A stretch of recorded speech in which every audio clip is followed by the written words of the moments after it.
So at this point, we rode for 2 hours in the bar car, sweating nonstop because they didn't have air conditioning on, at least to any dramatic degree. There was no fan, no air movement. It was absolutely unacceptably warm, and there was nowhere to put first-class passengers when they had a screw up. They didn't allow for themselves to make mistakes.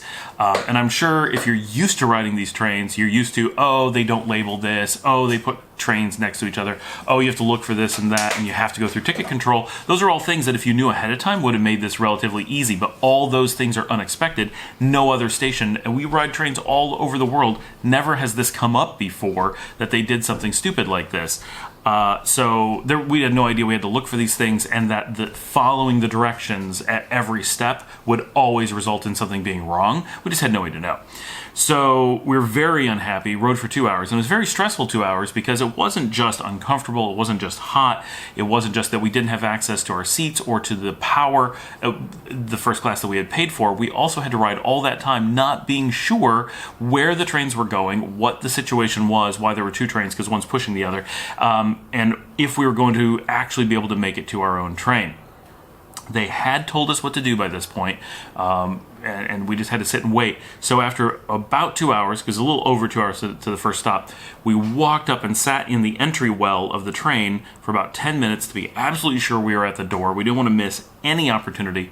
The moment the train stopped in southern France, the doors opened, we jumped out, we ran the two engine lengths, got there, and there were still a lot of people embarking and disembarking, so we felt comfortable going up about 2 more cars and jumping on before we got onto the train, because the farther we could walk outside the train, the easier and more comfortable it is than walking inside, because about every step you take inside the train is about double the effort of the same step outside. So we wanted to cover as much outside ground as we could.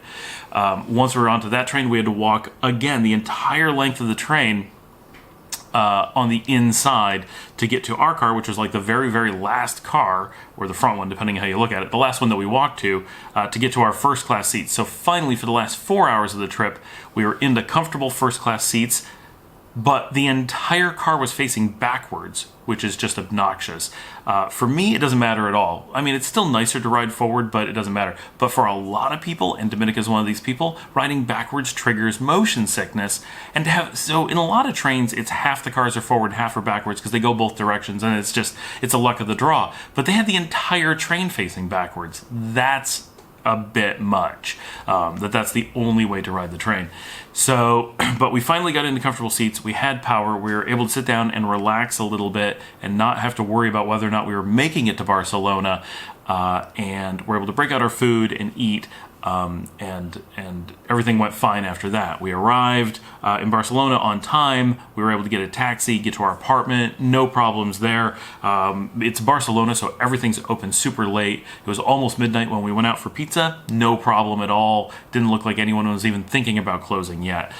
So one of the great things about Spain and Barcelona is things are open late, unlike most of Europe where, they may eat late, but they don't eat late, right? Like if you don't make their window, you're just out of luck. Spain does generally take the afternoon off. They are the land of the siesta. That's where the term comes from. But Spain actually does siesta less than Italy and Greece do, even though it originated here.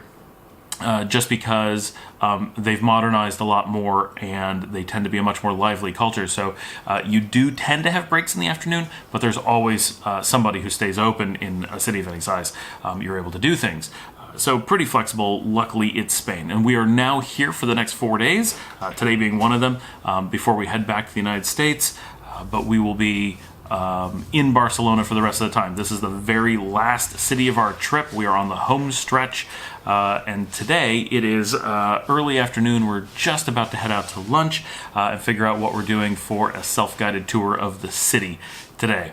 So, a bit of an adventure. The trains were very stressful, and I know people have been worried about it because people couldn't keep up with what we were doing. Everything ended up okay, but it was a very long, exhausting day yesterday, and everybody was crazy frustrated, both with the situation happened and how it was handled once it happened. Like, the whole thing could just have been done a lot better.